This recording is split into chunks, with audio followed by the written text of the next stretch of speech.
Selamat pagi Pak Made. Selamat pagi Pak. Apa kabar Pak Made? Sehat. Alhamdulillah. Terima kasih Pak Made sebelumnya saya ucapkan karena Pak Made telah bersedia untuk saya temui dan wawancara Pak Made. Di sini saya sebagai calon guru penggerak angkatan 10 mendapatkan tugas untuk wawancara dengan Bapak Made sebagai kepala sekolah, yaitu tentang pengambilan keputusan yang ber-5 etika Pak Made.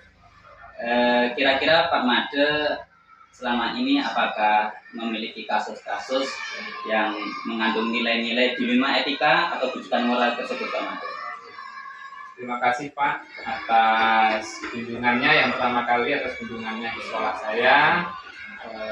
Saya sangat berterima kasih karena saya diberikan kesempatan untuk diwawancarai oleh Bapak Wahyu Fuadi sebagai calon guru penggerak angkatan 10. Dari kasus yang tadi ditanyakan oleh Pak Wahyu, sebenarnya semua sekolah pasti memiliki kasus atau memiliki permasalahan yang ada di sekolahnya.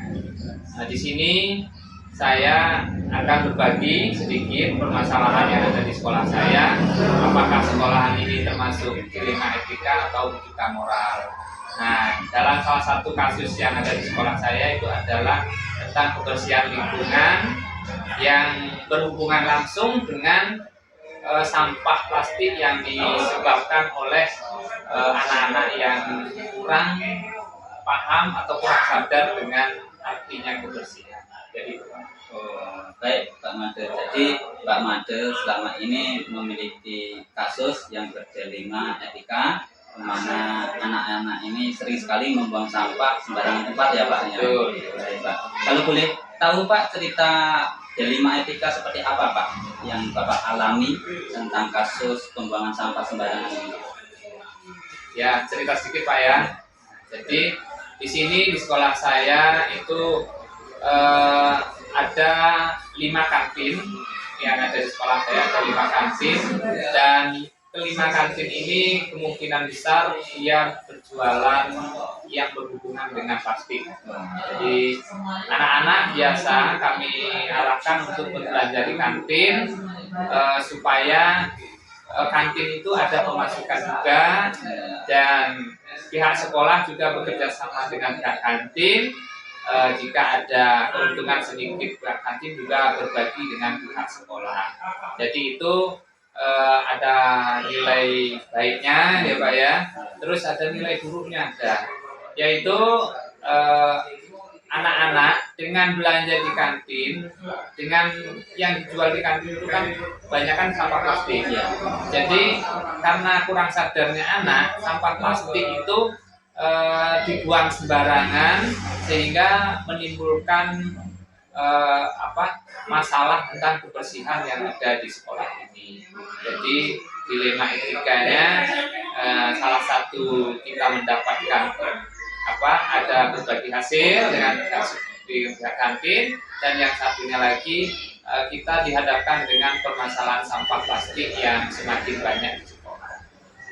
Sangat luar biasa Pak Made kasus yang Bapak sampaikan. Ini akan menarik bagi saya untuk bertanya atau wawancara dengan Pak Made sebagai bahan refleksi saya nanti juga. Baik Pak Made, dari kasus yang Bapak ceritakan tadi, selama ini bagaimana Bapak dapat mengidentifikasi kasus-kasus yang merupakan dilema etika atau pembangun moral Pak? Sebenarnya sudah saya jelaskan tadi sekelumit tentang kasus dan juga apakah kasus itu masuk dilema etika atau rujukan moral.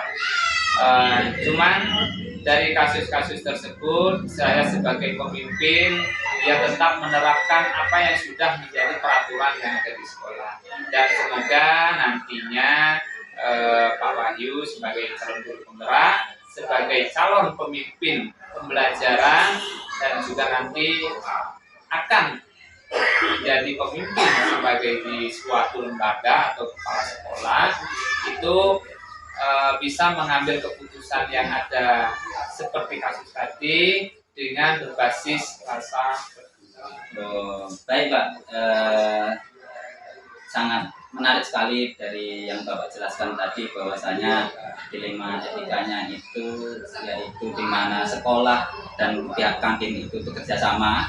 Ada kerjasama di mana dari sekolah mempersilahkan kantin masuk dan para ibu kantin itu mendapatkan penghasilan. Dari sisi lain juga sekolah juga mendapatkan keuntungan juga karena apabila kantin mendapatkan untung dan mereka akan berbagi ke sekolahan, tetapi juga dihadapkan sebuah dilema, yaitu yang tentu yang tidak bisa dihindari adalah sampah yang berserakan karena anak-anak mungkin ya Pak ya. Iya Pak, sangat menarik sekali Pak. Selama ini bagaimana Bapak melakukan pengambilan keputusan di sekolah Bapak, terutama untuk kasus-kasus di mana ada dua kepentingan yang sama-sama benar atau sama-sama mengandung nilai kebajikan yang kita bahas atau kita ceritakan ini tadi ya. Baik sekali Pak dari pertanyaan itu.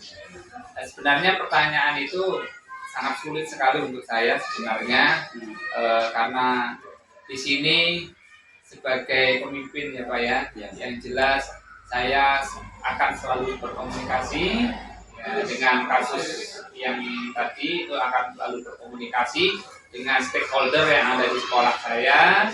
Ya, di antara dari stakeholder itu saya akan berkomunikasi dengan yang pertama adalah dengan pihak kantin, yang kedua komunikasi dengan siswa karena yang membuat permasalahan itu adalah siswa. Terus saya juga akan memberikan pembinaan juga dengan rekan-rekan guru, karena guru ini adalah sebagai ujung tombaknya untuk menyalurkan atau menyampaikan apa yang akan nanti menjadi program-program sekolah pada siswa. Baik Pak. Terus hal-hal apa saja Pak yang selama ini Bapak menganggap efektif dalam pengambilan keputusan pada kasus-kasus dilema etika?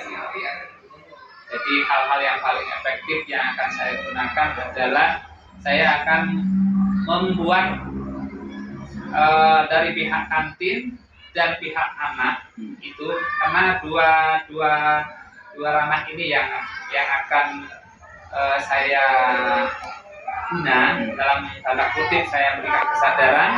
Dari pihak kantin itu akan saya berikan kesadaran kalau untuk mengurangi penjualan pada sampah.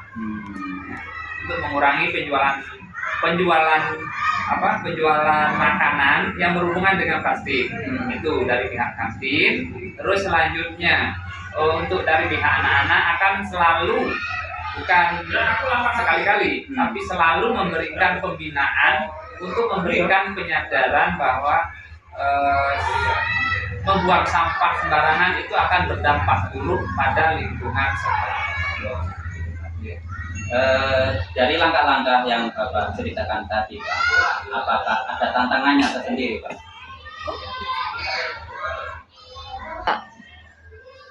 Baik Pak, dari langkah-langkah yang Bapak ceritakan tadi, adakah tantangan yang selama ini yang Bapak hadapi Pak? Terima kasih sekali. Untuk tantangan itu pasti, setiap permasalahan pasti ada penyelesaian, dan di dalam penyelesaian pasti ada tantangan, pasti itu. Nah, yang menjadi tantangan dalam penyelesaian kasus dilema etika ini adalah menyadarkan. Itu yang menjadi tantangan utama, adalah menyadarkan bagaimana anak itu sadar, siswa itu sadar bahwa membuang sampah sembarangan itu sangat berdampak negatif. Dengan memberikan penyuluhan atau istilahnya memberikan pembinaan sesering mungkin. Di dalam pembinaan itu akan menyadarkan anak. Dengan menyadarkan inilah yang paling sulit tantangan.